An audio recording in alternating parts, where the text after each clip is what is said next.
L'international est là, mesdames et messieurs. Aujourd'hui, nous allons recevoir Monsieur Alex Chou et avec lui, nous allons parler un peu de plusieurs sujets. Mais comme je l'ai dit toujours, la phrase clé de cette émission, la RDC ne vit pas en vase clos. Dans tous ces sujets, nous allons voir un peu le parallélisme avec d'autres pays dans le monde et surtout en Afrique. Parce que la RDC, comme vous le savez, est au centre de l'Afrique et nous impactons soit positivement, soit négativement avec les autres pays africains. Je vais vous appeler Alex pour que nous allons. Alex, ces derniers temps, il y a un sujet qui passionne les Congolais. C'est cette usine de smartphones au Rwanda. Beaucoup de gens se disent comment le Rwanda a pu créer cette usine. Vous êtes économiste, vous donnez aussi cours dans une des grandes universités de la place. Comment le Rwanda a su créer cette usine de fabrication de smartphones? Le Rwanda ne produit pas autant de coltan que nous. Le Rwanda ne produit pas autant de cobalt et tout ça. Comment le Rwanda a une vision à long terme que nous n'avons pas? Est-ce que c'est une question de vision ou une question de stratégie? Bon, tout dépend de la manière. C'est pas la même chose, stratégie, vision, c'est différent? Non, ça dépend de la façon dont ta question est abordée. Mais soit, je pense que nous avons un problème. C'est que nous sommes réellement bénis de Dieu par le fait que notre sol sont extrêmement riches. Mais nous avons eu beaucoup de faiblesses dans notre modèle économique parce qu'on a eu à extraire nos matières et à les vendre à l'état quasi brut sans pouvoir y apporter assez de valeur ajoutée. Notre économie est extravertie, comme on dit, totalement extravertie à 100%. Bon, fortement extravertie, totalement, non mais fortement. Mais je dirais que là, le problème, c'est que maintenant, on n'a pas su créer localement ce genre de valeur pour transformer la matière que Dieu nous a donnée en produits semi-finis et produits finis. C'est ce qui a beaucoup dérangé. C'est ce qui fait donc que la contribution du secteur minier de la processus de développement économique de notre pays est très limitée. C'est vrai que ça contribue pour beaucoup dans le PIB, dans la croissance en RDC, mais les effets attendus sont plus importants que ce qui est réellement obtenu. Donc il y a un gap. Alors en ce qui concerne le Rwanda, la situation de conflit à l'Est et tout ce qui va avec a facilité une exploitation illégale de nos ressources. Et quand vous voyez un pays voisin qui ne détient pas des gisements importants de certains minerais comme le coltan, et que ce pays arrive à produire une usine, comprenez qu'il y a eu un surpillage de nos ressources à l'Est. Et ce qui justifie que cette entreprise ou cette usine soit créée. Il y a eu un malaise profond. Et aujourd'hui, si l'entreprise se crée et qu'elle doit vivre longtemps, ça suppose que l'exploitation de nos minerais devrait continuer. Mais si nous voulons tirer meilleur parti du jeu, il faudrait donc que l'on puisse régler le problème sécuritaire. Comment régler ce problème sécuritaire à l'Est, dans l'Est et à l'Est de la République démocratique du Congo, Alex, avec ce problème de Banyamulenge qui refait aujourd'hui surface? Aujourd'hui, eux-mêmes s'appellent communauté, puisque c'est la seule tribu, entre guillemets, qui s'appelle communauté. Puisque moi, je n'ai jamais entendu chez nous appeler communauté Yansi. On s'appelle avec la tribu Yansi. Mais ils s'appellent la communauté de Banyamulenge. On ne sait même pas comment, s'il y a une nuance dans tout ça. Eux crient déjà au génocide. Et on sait ce qui se passe quand les Occidentaux entendent ce mot génocide. Comment faire pour régler cette situation de cette communauté à l'est de la République démocratique du Congo? C'est une crise qui ne date pas d'hier, qui a vu le jour dans les années 70, parce qu'il y a eu quelques erreurs de gouvernance autrefois, notamment quand... Déjà sous Mobutu. Oui, les problèmes ont commencé en ce moment-là, et ce que nous vivons aujourd'hui n'est que la conséquence des erreurs d'hier. Et juste une assise, il faut dire que les erreurs de gouvernance coûtent très cher à un pays. Et ça peut vous rattraper 10 ans, 20 ans, 30 ans après. Vous voyez la conséquence. C'est une histoire qui a commencé dans les années 70, mais aujourd'hui, nous vivons encore les affres de cette situation. Donc il faut être sérieux en matière de gouvernance. Quand Mobutu leur a octroyé une nationalité collective, est-ce que c'est vrai? C'est pas un mythe cette histoire? Mobutu leur a vraiment octroyé... Le document circule sur les réseaux sociaux. Avec les réseaux, il faut être prudent. Je pourrais peut-être appeler Isidore Ndaïwe, l'historien, pour nous dire réellement si ce décret présidentiel a réellement existé. Parmi mes anciens professeurs, quand j'étais étudiant à l'université, il y avait certains qui ont travaillé sous le président Mobutu, qui ont été ministres, d'autres qui ont été directeurs de cabinet, et ils nous ont parlé de cette question autrefois. Donc je pense que ce n'est pas enfin... Et donc ils reconnaissent qu'il y a un malaise. Mais bon, c'est le passé, nous devons aller d'avant, nous devons chercher une solution à ce problème. Même si on ne doit pas finir dans le passé, mais le passé doit être des moments de repère. Oui, parce que si on n'a pas de repère, on ne sait pas comment évoluer. Alors comment traiter cette histoire de manière... Bon, il faudrait utiliser toutes les voies de solution pour régler le problème. Il y a des voies diplomatiques, il y a aussi la voie militaire qu'on peut utiliser dans ces circonstances. Il y a certains qui aujourd'hui des fois prennent le plaisir de critiquer le président Félix parce qu'il est allé au Rwanda, tout ça. Non, je pense que c'est une critique qui n'a pas de contenu. Je pense que quand le président va voir ses homologues rwandais, burundais, ougandais, c'est pour chercher une solution à ce problème selon une approche diplomatique. Et c'est responsable. Parce qu'aller vers l'approche militaire, ça suppose des morts. Même si nous pouvons vaincre après une bataille ou une guerre, il faut noter que nous allons aussi laisser tomber certains de nos frères ou certains de nos sœurs. Est-ce que c'est ça qui importe pour nous? Nous cherchons une solution. Je pense qu'il faudrait privilégier l'approche diplomatique. Et c'est en cas de non-succès que l'approche militaire doit trouver tout son contenu. Mais toutefois, nous devons déjà nous préparer parce que celui qui cherche la paix doit se préparer sur le plan militaire pour pouvoir s'imposer. Parce qu'il y a certaines choses qui demandent aussi un coup de force. Le président Félix a déjà commencé cette préparation. Il a renforcé l'effectif à l'Est. Il y a même déjà des combats. Non, c'est quelque chose de louable. Nous devons saluer cette approche parce qu'effectivement, plusieurs de nos frères ont perdu des membres de famille à cause et ce sont qui n'est pas très loin. Il faudrait régler ça. Alors, pour régler cette question, je pense qu'il faudrait mettre de l'eau dans notre vin et essayer un peu de regarder avec froideur les problèmes. Jamais on pourra rendre équidistant la RDC du Rwanda. C'est une réalité, nous vivons avec eux. Et c'est une plaie, ce qui a eu à se passer autrefois. Cherchons à l'effacer avec une approche un peu plus responsable. Je pense qu'il faudrait discuter et voir à quel niveau ça dérange. Et s'il y a un problème de nationalité, sommes-nous francs dans cette question? Vous avez dit c'est une plaie. On peut bien penser la plaie, mais quand il y a de plus dedans, il faut extraire tout ce qu'il y a de mal dans ce problème de nos relations entre le Rwanda et le Burundi. L'homme intelligent, c'est celui qui trouve des solutions au problème. L'homme qui pleurniche, c'est celui qui n'est pas intelligent. Comme pour dire qu'il faut trouver une solution. Vous avez dit qu'on devrait extraire le puits de la plaie. Oui, il n'y a pas de problème, mais comment extraire? C'est en mettant sur place un ensemble de mécanismes de discussion entre gouvernements, sous auspice de l'Union africaine, ou encore avec le concours des Nations Unies, puisqu'on est membre, mais on discute de manière très responsable et très claire. Et nous devons, à notre niveau aussi, renforcer notre position. Parce que souvent, on a laissé, par le passé, qu'est-ce qui s'est passé? Lorsqu'il était question de discuter ou de négocier certaines questions relatives à la République, on envoyait n'importe qui parler au nom et pour le compte du peuple ou du pays. Et des fois, des personnes qui ne maîtrisaient pas les dossiers. Ce qui fait qu'on était en position de faiblesse. Les experts ne sont pas mis en contribution quand il s'agit de discuter sur certaines questions. Espérons que ça va changer parce que nous devons être positifs dans nos têtes et dans nos esprits. Espérons que ça va changer puisque le président a eu à montrer son engagement dans ce combat-là. Espérons que ça va aller. Mais il faudrait que ça aille avec un accompagnement généralisé au niveau de tous les services de la République et au niveau des hommes que nous sommes. Nous devons accompagner cette action parce que c'est notre pays. Nous devons chercher à ce que la paix règne pour que les gens vivent. L'exemple que je prends souvent, c'est entre l'Allemagne et la France. Pendant la guerre de 1940-45, nous savons que les deux, c'était vraiment des ennemis. 1918, déjà, il y avait un problème, mais 1945 aussi. On prend le plus récent, 40-45. Même l'Angleterre et la France, ils ont eu des guerres de 100 ans à l'époque, on sait, à travers l'histoire. Mais qu'est-ce qu'ils ont fait justement pour qu'aujourd'hui les deux pays deviennent le fer de lance de l'économie européenne? Peut-être nous pouvons nous inspirer d'eux pour que la RDC, le Rwanda, devienne le fer de lance de l'économie africaine. Qu'est-ce qu'ils ont fait? Est-ce que vous avez une idée de ce qu'ils ont fait? Madame, j'ai dit tout à l'heure à certains amis pendant qu'on échangeait que dans le mal se trouve le bien, dans l'échec se trouve la réussite. Et j'ai continué à penser en disant que après avoir fait du mal et que se soit rendu compte qu'on a fait du mal, on peut se raviver et passer vers le bien. Et c'est pratiquement le cas de l'apôtre Paul dans la Bible, qui persécutait les chrétiens, mais qui est devenu un Saul, qui est devenu Paul. Voilà. Vous prenez encore quelqu'un qui a échoué. S'il arrive à comprendre les contours ou les facteurs qui sont à la base d'un échec, il peut s'ajuster pour demain travailler mieux et réussir. Donc c'est pour dire qu'on peut passer d'une situation négative à une situation positive. Et c'est ce que les autres ont eu à faire. Les Allemands et les Français ont regardé ceux qui les unissaient, ou là, ceux qui faisaient leur division. Ils ont pu trouver des mécanismes. Mais chez nous, avec le Rwanda, pratiquement, moi j'aime, c'est vrai que les parallélismes, j'aime bien. Qu'est-ce qui nous unit avec le Rwanda? La terre africaine? Nous sommes voisins d'abord. Rien que le voisinage, dans le cadre d'une politique de bon voisinage qui devrait caractériser différents pays dans le monde, eh c'est suppose qu'on doit collaborer avec eux. Parce qu'il y a le voisinage, le copinage. Je vous donne un exemple, madame, vous avez un mari rwandais. Vous avez des enfants qui sont issus de cette union. Ils iront où? Au Rwanda? Et si on devait s'en tenir avec la nationalité, que la nationalité elle est unique, une et unique et exclusive, comment vous allez gérer cette question? Vous comprenez que c'est un problème. Mais ce sont nos frères, parce qu'ils sont un peu du sang congolais.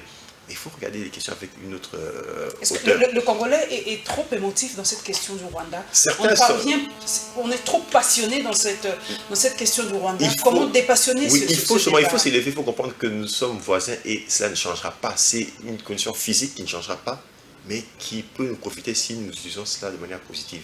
Et donc, voyons ce qui peut nous unir et mettons une croix sur le passé, mais n'effaçons pas le passé. Il faut dire que les erreurs du passé doivent nous amener à plus de responsabilité. Est-ce que les Banyamulenge ont raison aujourd'hui de crier au génocide? Parce qu'ils crient au génocide aujourd'hui sur le plan international. Madame, on dit que crier au génocide, c'est une bonne chose, mais nous sommes l'armée intelligents. congolaise ou les forces négatives sont en train de les massacrer. Aujourd'hui, ça donne une mauvaise image de la RDC aujourd'hui. Au niveau de l'université, de l'école, on nous a appris qu'il faut avoir l'observation et il y a d'autres méthodes de recherche. Utilisons justement la réflexion. Ils ont crié à cela, il n'y a pas de problème. Mettons déjà sur le terrain pour faire des enquêtes. Mais là, que les Congolais participent aussi. Il ne faudrait pas que l'on nous mette une équipe ou une commission d'enquête qui ne contient pas de Congolais pour qu'on puisse venir cribler la RDC de balles. Il faudrait que l'on participe à cette enquête de manière responsable, qu'on arrive à établir ce qui est ou ce qu'il y a. Mais si ce n'est pas le cas, alors là, c'est dangereux, ça montre qu'il y a des actions manifestes. Parce que nous sommes prêts. L'objectif, nous avons appris, nous fouinons, nous analysons aussi. L'objectif final, selon certaines personnes, c'est l'autodétermination de cette communauté Banyamulenge, comme au Sud-Soudan, qu'on découpe, comme le Kosovo et tout ça, qu'on découpe et qui deviennent un territoire indépendant en RDC. C'est l'objectif final, c'est ce qu'ils veulent. Oui, bon, je ne sais pas si c'est vrai ou c'est faux. Bon, on ne sait pas prêter d'intention, si c'est ça l'objectif, nous ne savons pas, mais madame, nous devons prendre des dispositions. Et je suis content que le gouvernement, le président de la République ait eu à s'engager dans ce combat. Il faudrait l'accompagner en mettant toutes les intelligences nécessaires pour qu'on puisse trouver une solution à ce problème. Parce que la résolution de ce problème va nous aider à décoller sur le plan économique. Je peux vous donner un exemple simple. Il y a des parcs qui en RDC ne tournent pas à l'est du pays à cause justement des problèmes de sécurité. Mais du côté du Rwanda, ça tourne, hein, le parc. Justement, mais parce que le mal se trouve sur le sol congolais. Et il faudrait donc régler ça pour qu'on puisse gagner. Parce que si nous continuons cette idéologie-là, il y aura insécurité, l'économie va en pâtir, le peuple va arrêter, il y a un manque à gagner par rapport à ce qu'il aurait dû obtenir. Une étude de la Banque mondiale a établi que si le parc Virunga fonctionne normalement et à plein régime, ça devrait rapporter au moins chaque année 1 milliard de dollars américains. Vous voyez comment est-ce qu'on peut trouver des ressources pour financer la gratuité. Le budget qui est à peine... c'est combien d'ailleurs? 7 milliards, non? On a dit 10 milliards aujourd'hui. Il était à 5 milliards l'année passée, mais selon les analyses menées jusque-là, on pourrait clôturer l'année avec peut-être 4,5 milliards, même pas 5 milliards. C'est pas vrai, parce qu'on a ouï dire que le budget cette année avoisinerait les 10 milliards. Et ça, c'est la projection pour l'année 2020. 2020, bah oui, c'est ça. Le budget, c'est pour 2019-2020. Oui. Le budget de 2019, c'est 5 milliards, mais on n'a pas atteint 5 milliards. Et pour 2020, on projette 10 milliards. Oui. Donc on ne va pas les atteindre vu cette situation. C'est difficile actuellement, c'est difficile. C'est vrai qu'il y a coulage des recettes publiques, il y a beaucoup de niches qu'on peut exploiter pour mieux collecter les recettes publiques en RDC, mais tout se fait dans le temps. Et donc, Je vous avais reçu dernièrement ici, encore dans l'international, il y a quelques mois, vous avez parlé du format du gouvernement. Le gouvernement est là, avec plus d'une trentaine de... Je ne sais même pas s'ils sont à combien, le chiffre exact, c'est plus de 30, mettons. Mais vous avez estimé qu'il faut un chiffre, que le gouvernement soit un peu plus compact, vu la situation économique et tout ça, nous devons plus maximiser les chances pour notre gouvernement. Est-ce qu'aujourd'hui, avec ce gouvernement presque éléphantesque, vous donnez de la chance à ce gouvernement de nous faire sortir de la situation où nous sommes aujourd'hui? Bon, madame, la sortie de la crise n'est pas que l'affaire du gouvernement, c'est l'affaire de l'homme congolais. Parce que la crise que nous connaissons, c'est une crise du Congolais d'abord. Le Congolais se comporte mal. Du mental du Congolais, oui. Du comportement du Congolais. Oui, il y a un problème au niveau de l'homme congolais. Et nous, au niveau justement du mouvement des jeunes Congolais pour le développement, nous avons développé un concept, c'est celui de la nouvelle République démocratique du Congo. Et quand nous parlons de nouvelle, ça suppose que nous voulons qu'il y ait un nouveau Congolais pour qu'il y ait un nouveau pays. Vous voulez tuer l'ancien, quoi. Oui, nous voulons tuer l'ancien avec ses mauvaises manies, oui, voilà. Tout ça, oui, nous voulons des chasser... rétrocommissions, oui, nous voulons chasser tout ce qui est anti-valeur, tout ce qui est mauvais, et créer une classe d'hommes politiques dignes du nom. Mais les antivaleurs, Alex, viennent quand il y a la pauvreté, c'est ça. Il ne faut pas tout le temps aussi accuser les Congolais d'avoir mis en exergue ces antivaleurs. Quand un policier, par exemple, je te salue Christella, qui a une association, moi, la Mapinga et tout ça, quand un policier te touche à peine 65 $, ce policier a une famille. Ce policier doit envoyer ses enfants aux études, payer sa ration alimentaire et tout ça. Mais quand il y a la rétrocommission est là, mais le policier ne peut que s'en servir, Alex. Vous condamnez le Congolais, mais les Congolais n'y peuvent rien. Mais madame, à l'impossible, celui qui décide est Congolais. Celui qui gère est Congolais. Celui qui a toujours décidé est Congolais. Celui qui a toujours géré est Congolais. C'est une question de responsabilité. Et c'est ça, c'est pour ça que j'ai qu'il y a un problème d'homme congolais. Je l'ai encore dit sur une chaîne là, c'est que nous avons un problème, nous Congolais. Rappelez-vous, lorsque Mobutu est arrivé au pouvoir, nous avons chanté et dansé pour Mobutu. On lui a donné 100 ans de pouvoir. Mais après 32 ans, on s'est lassé. Et c'était un comportement irresponsable. Nous sommes trop flatteurs. Trop flatteurs. Mais les chefs aiment ça, hein, les gens qui sont autour, qui ont une portion d'autorité, adorent qu'on les adulte, qu'on les flatte. Justement, c'est ça la différence entre nos pays et les pays développés. Parce que dans les pays développés, les gens savent que ce sont des mandats, ils arrivent et ils partent. Mais quand nous avons une confusion entre l'individu et les fonctions, c'est ce qui dérange. J'y reste. Et on commence à trouver ou à chercher des mécanismes pour rester longtemps au pouvoir. C'est comme Alpha Condé en Guinée, incroyable. Oui. Le grand opposant aujourd'hui qui veut modifier la constitution pour obliger un troisième mandat. Donc vous comprenez que vous avez un problème, mais si vous faites une analyse encore plus sérieuse de la situation dans le continent, vous remarquez que nous, RDC, on est en retard par rapport à nos pairs, et donc il y a un souci. Donc c'est pour dire que le problème, c'est un problème de l'homme congolais, et il faut changer les choses. Et aujourd'hui, je suis là devant vous, vous me demandez de répondre à certaines questions de la nation. Je donne des bonnes réponses. Mais demain, lorsque j'aurai un espace, il faudrait que je puisse rester constant. Et c'est ce qui dérange. Beaucoup ne sont pas constants. Et on m'a posé cette question que vous avez soulevée tout à l'heure là, de la taille du gouvernement. Et j'ai répondu en disant qu'avant que l'équipe ne sorte, j'avais dit que pour moi, avec 25 personnes, on peut faire une bonne équipe gouvernementale, un Premier ministre et un seul vice-premier ministre, même pas des ministres d'État, on n'en a pas besoin. Et avec une structuration des départements ou des ministères réfléchis, on peut faire l'affaire, mais en mettant des gens capables, on peut aider ce pays à reprendre. Et là, il faudrait qu'il y ait des méthodes de travail et qu'il y ait de la rigueur dans le chef du président de la République et du Premier ministre, parce qu'il faut imprimer.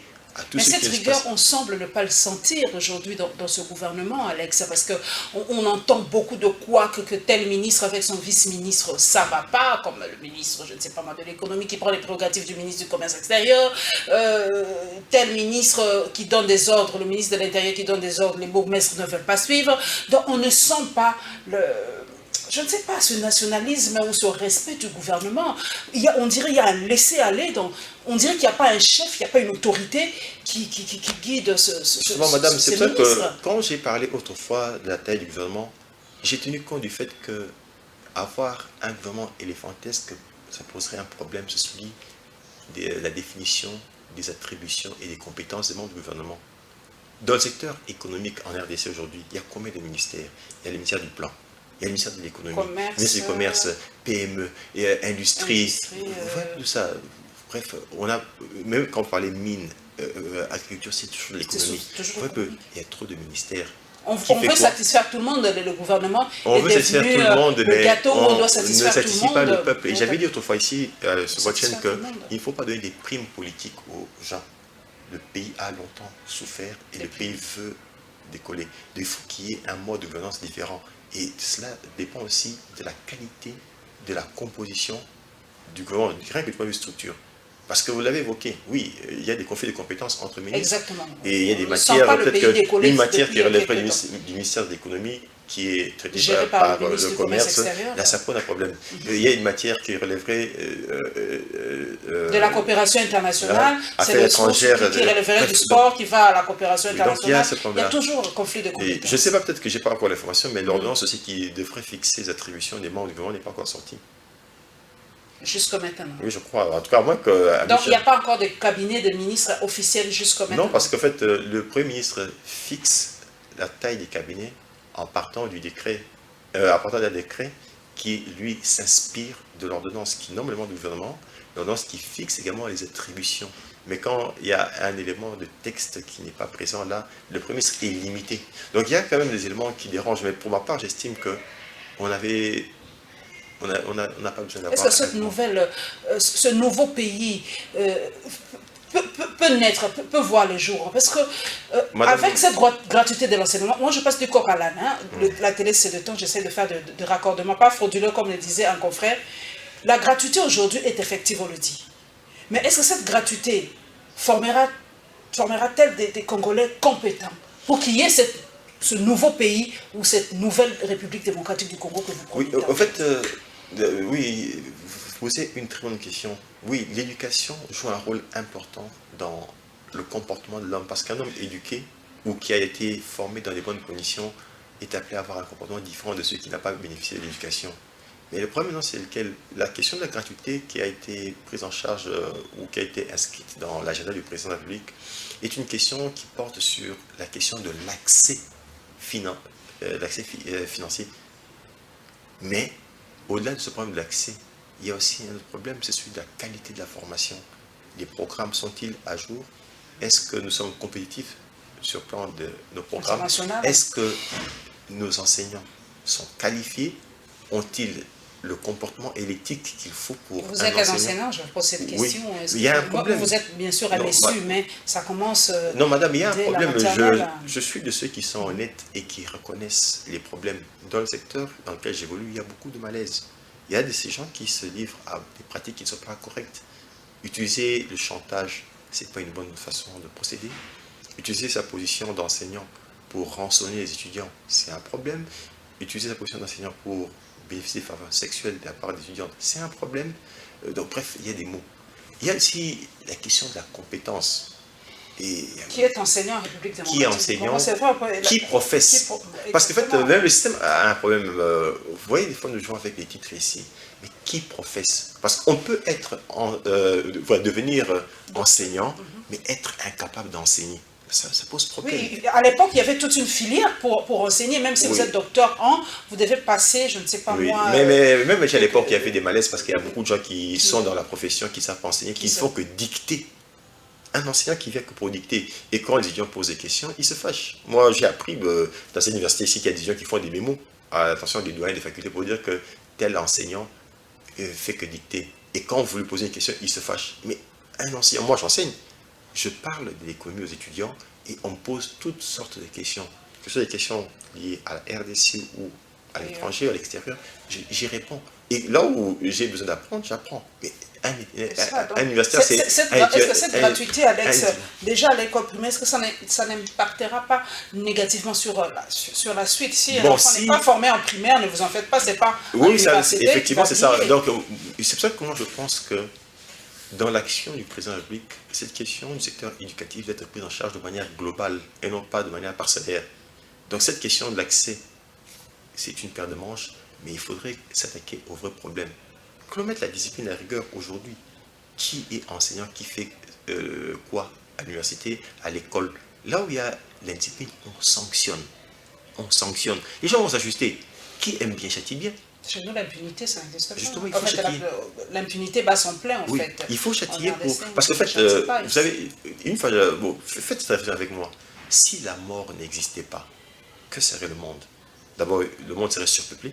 Depuis la création de ce jour, le nombre de personnes, et les gens auraient un comportement barbare. Parce qu'il n'y a pas de sanction, parce que la mort est une forme de sanction. Ça sanctionne la fin d'une vie. Oui, tout ça. Alors les gens se comportent de manière digne parce qu'ils savent que la mort nous guette et il y a une vie au-delà et qu'il y aura des comptes à rendre par rapport à ce qu'on a fait ici. C'est pour ça que les gens s'ajustent. Donc c'est pour dire qu'il faut qu'il y ait la sanction pour que les gens puissent définir un comportement digne et qui puisse aider une nation à aller de l'avant. Et donc dans le secteur éducatif, ça vraiment, j'adresse cette demande au président de la République et au Premier ministre que l'on puisse vraiment verrouiller, faire les choses avec beaucoup de sérénité, qu'on regarde les compétences des gens, les compétences, la qualification, l'éthique et le respect des valeurs morales. Aujourd'hui, vous êtes professeur d'économie. Comment voyez-vous l'économie de notre pays? Parce qu'aujourd'hui, c'est vrai que l'accent est beaucoup mis sur le secteur minier. C'est vrai qu'aujourd'hui, avec toutes les matières stratégiques, on a l'impression que la RDC, on nous a scandé depuis qu'on est à l'école primaire, que nous sommes un scandale géologique et tout ça. Mais pour vous, doit-on réformer ce secteur économique? Oui, il faut. Peut-être avant d'avancer, il y a mon prof de gestion financière, quand j'étais encore à l'université en 3e année de graduat, professeur Kalala Chibande, qui nous a dit effectivement la RDC est un scandale géologique, mais ce qui se fait en RDC est scandaleux en matière de gouvernance. C'est pour dire qu'il y a beaucoup de faiblesses dans le mode de gouvernance dans l'ensemble, et cette gouvernance touche et la politique, et les institutions, et l'économie. Et il y a même des institutions économiques. Donc il y a un problème de gouvernance qui a dérangé. Il y a aussi un problème de modèle économique. Alors, parlant de l'économie congolaise, nous notons que notre économie est très dépendante du secteur primaire. Et les produits qui en ressortent sont des produits qui ne suivent pas une grande transformation dans le pays. Ce qui fait qu'il n'y a pas assez de création de valeur ajoutée, il n'y a pas assez de création d'emplois et les salaires sont à un niveau bas. Parce que les niveaux de salaire deviennent plus importants lorsque on ajoute des idées nouvelles dans la chaîne de Prenons fabrication. un exemple, comme les États-Unis sont arrivés à quel niveau d'économie? Ils ont dépassé les tertiaires? Oui, ils sont au niveau du quaternaire. Partenaires. Oui. Les partenaires, qu'est-ce qu'il y a dans le cas? Les services? Les services avec l'intelligence, les connaissances, la technologie de pointe. C'est ce qui fait le caténaire aujourd'hui. Et nous sommes encore loin. Nous sommes encore au secteur primaire. Nous sommes loin, oui. Mais alors pour moi, je pense donc que notre modèle économique a péché par le fait que nous avons fait un focus sur l'exploitation des matières premières. Exactement. Et on ne crée pas suffisamment de valeur ajoutée. Et ce qui fait que nous sommes très dépendants de ce qui se passe à l'international. Lorsque l'économie mondiale tousse et que les cours des matières diminuent, notre économie est secouée et ça a des implications sur les recettes d'exportation, les réserves en devises à la Banque centrale, les recettes de l'État, et ce qui fait que facilement, quand il y a un choc, c'est l'ensemble du système qui tombe. Il faudrait donc un nouveau modèle économique. Et dans notre projet de la nouvelle République démocratique du Congo, nous pensons qu'il faudrait doter la RDC d'un nouveau modèle économique. Un modèle économique capitaliste, un modèle à système de production diversifié. Diversifié parce que nous voulons qu'il y ait plusieurs sources de croissance. Un modèle équilibré parce que nous voulons que toutes les provinces de la RDC participent à l'effort de formation du PIB. Parce qu'aujourd'hui, si vous prenez les chiffres... Il y a des provinces pauvres aujourd'hui? Il y a des écarts criants. Comme par exemple? Donnez-moi un exemple. Non, mais j'ai un exemple. D'abord, oui. La province du Lualaba, c'est la province la plus riche. Et à cause des mines. Voilà. Et le budget du Lualaba est de plus de 400 millions de dollars. Il y a des provinces, j'étais à... la province au sud, au Bangui, par exemple, là-bas. J'étais là à l'époque. Je ne pense pas que le budget de cette province dépasse 40 millions, soit un dixième. Wow. Vous comprenez un peu, il y a des provinces très écarts. pauvres. Mais oui. À l'époque, il y avait cette caisse de péréquation, non? Elle n'a jamais été activée jusque-là. Jusque-là, oui. Jusque-là, bon, je pense que ce sont des questions qui doivent être prises en charge. Donc, vous comprenez, quand je parle de modèle équilibré, ça voudrait dire que toutes les provinces devraient participer parce qu'il y a un potentiel. Je vais arriver là. Dans chaque province, chaque province est potentiellement riche. Et il y a des choses qu'on ne voit pas mais qui existent. Je vais évoquer ça rapidement tout à l'heure là. Et un modèle durable. Parce qu'il faudrait tenir compte des impératifs de l'environnement. On ne peut pas produire et détruire l'environnement pour que demain nos enfants, nos petits-enfants aient un problème d'environnement.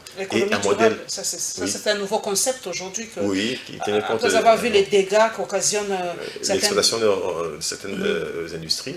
Et un modèle résilient qui permet donc de faire face aux chocs exogènes. Madame, regardez, tout à l'heure j'ai dit que dans le noir il y a le positif. Nous avons des immondices déchets ici. Mais savez-vous que certains pays utilisent ces déchets pour produire de l'énergie. Un peu. Ouais. Donc dans le mal, on peut trouver le positif.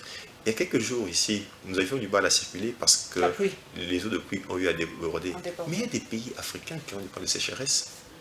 Exactement. Au nord et au sud de Moi, il y a un ami zambien qui m'a dit, mais c'est quel pays où vous avez tout, même la pluie, on vous donne ça gratuitement. Voilà. Mais comment on n'exploite pas cette pluie? Aujourd'hui, la pluie devient une source de malédiction. Imaginez un peu ça, je vends encore cette idée. Et je vends cette idée au président et au gouvernement. Imaginez un peu qu'on puisse construire des citernes pour recueillir les eaux de pluie. Et vendre dans... Oui, on va oui, on commence par construire ces citernes. C'est un investissement public important. Recueillir les eaux de pluie, les traiter et ensuite exporter.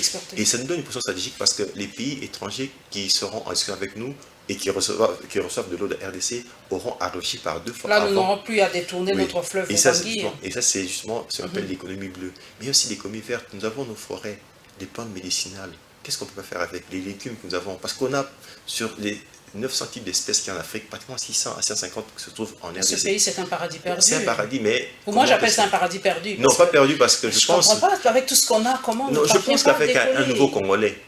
Moi, je suis de ceux qui pensent qu'il faudrait même changer le nom du pays.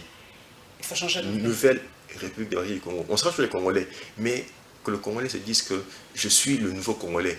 et se dire le nouveau Nouvelle Congolais République démocratique du démocratique. Congo, le nouveau Congolais Comment par pas de rapport la à... démocratie là? Oui. Non, en fait, nous devons prôner les valeurs démocratiques parce que le pays nous appartient à nous tous. Il faudrait que chaque Congolais ait le droit de s'exprimer sur le devenir du pays. Donc, il faudrait rentrer... Nouvelle République démocratique du Congo. Mais en trois quelques poussières de secondes, vous avez dit il n'y a pas de provinces pauvres.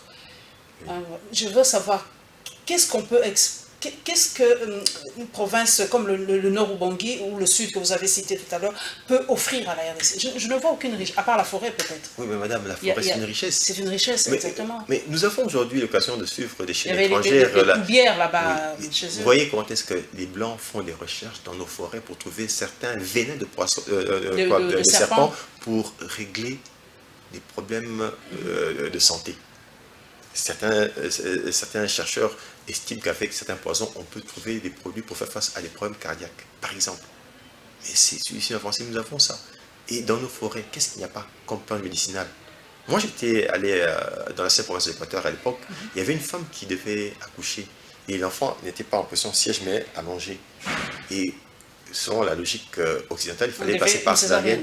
Mais on a utilisé des plantes. J'étais maintenu dans des plantes, on a mis ça au feu avec de l'huile de palme, on a mis ça sur le ventre, et curieusement, l'enfant a pris la bonne position. Mais imaginez que si on pouvait avoir un plan de recherche sur ce genre de pratique, ça peut nous aider. Aujourd'hui, on parle de la médecine indienne, médecine chinoise, mais c'est la médecine traditionnelle qui a été développée avec un peu plus d'intelligence et qui aujourd'hui attire les gens parce que c'est efficace. Et si on peut voir qu'est-ce qu'on peut faire, donc il nous faut utiliser l'intelligence, la bonne foi, la volonté, la vision, il faut être des hommes visionnaires et avoir le courage de l'affronter avec tact et aller graduellement pour réussir. Pour réussir. 60 ans après aujourd'hui, en 2010, nous allons fêter 2020, pardon, le 60 ans, je crois, oui, de notre pays à l'accession à la souveraineté internationale et nationale. Pour vous, c'est un semi-échec, ou il y a encore beaucoup à... Bon, il faut que toute cette génération passe pour que cette nouvelle république naisse. Non, madame. J'ai parlé de Saul qui est devenu Paul, apôtre Paul, n'est-ce pas? Donc c'est pour dire qu'il est possible d'opérer un changement. Avec cette génération? Oui, c'est possible, mais tout partira de quoi? De la vision, de la discipline. Mais qui doit nous donner cette vision-là? Bon, je pense que la classe dirigeante... Est-ce qu'il faut des sociétés secrètes, il faut des think tanks, est-ce qu'il faut un président qui a cette vision? Est-ce que votre vision est écoutée par les autorités qui doivent mettre en application certaines choses? Ou nous parlons dans le vide? Au niveau du mouvement que nous avons créé, MJD, Mouvement Congolais pour le développement, nous avons pris l'option de faire des notes d'analyse à soumettre aux différentes autorités de la République. J'espère qu'ils vont vous écouter. Nous allons parler avec eux. Et le mouvement regroupe tous les jeunes, quelle que soit votre tendance politique. Et parmi nous, il y a certains qui travaillent dans des cabinets ministériels, à la présidence, dans les organismes nationaux, tous les jeunes Congolais. Et donc, on partage des idées. Il y a des questions pour lesquelles, moi, je n'ai pas d'informations, mais j'arrive à trouver des réponses et des éléments d'information. Et donc, en deux temps, on prépare aussi les jeunes Congolais à devenir des grands managers, parce qu'il y a aussi un problème. Il y a des personnes qui accèdent à certaines fonctions sans avoir été suffisamment préparées.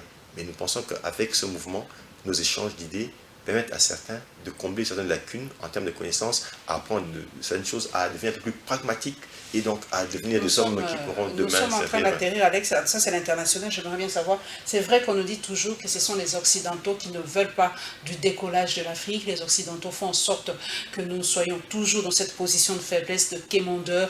D'ailleurs, pour soutenir la gratuité, il y a eu l'appui de la Banque mondiale et tout ça. Est-ce que pour vous, les responsables de cette situation sont les Occidentaux? Si nous ne décollons pas, si la RDC ne décolle pas, c'est la faute des autres, la faute des impérialistes, la faute des Occidentaux. En tant qu'élite de mon pays qui réfléchissait pour cette nouvelle république, quelle est la place de la responsabilité de la communauté internationale dans la situation actuelle de notre pays? En 1960, la RDC avait pratiquement le même niveau de développement que l'Afrique du Sud, le Canada, la Corée. On sait tout ça. Et ces pays ont pu décoller. Pourquoi pas nous? Je pense qu'il y a un problème. Oui, certes, le monde, c'est la compétition. C'est pas un monde de cadeaux. Il n'y a pas de cadeau. Et Dieu a demandé à l'homme de dominer. Parce qu'il a compris que c'est le challenge. Mais comment est-ce que vous vous engagez dans ce combat, dans ce challenge? Quand vous partez avec une certaine attitude de faiblesse, ou avec un niveau de réflexion très limité, ou avec des sentiments qui vont au-delà de la raison, il y a un problème. C'est ce qui dérange beaucoup. Quand nous parlons de transformation congolais, c'est-à-dire que nous voulons avoir un Congolais sérieux, responsable, ambitieux, qui croit en lui, qui croit à son frère et qui croit à l'avenir de son pays. Mais quand vous avez cette croyance, ça doit se traduire par une attitude nouvelle. une façon nouvelle de faire les choses. Et c'est pour ça que je demande à nos frères de ne pas être trop flatteurs. On est devenu trop flatteurs. Vraiment, accordez-moi une minute. Les voyages du président de la République, aujourd'hui, en tout cas, le président de la République a en tout cas effectué plus d'une vingtaine de voyages depuis qu'il est à l'extérieur. Est-ce que c'est dans cette optique de la nouvelle République d'aller le front haut, la tête haute, pour parler d'égal à égal avec ces Occidentaux, avec la Russie, les autres, pour nous dire que nous devons être des partenaires d'égal à égal? Bon, madame, c'est bien.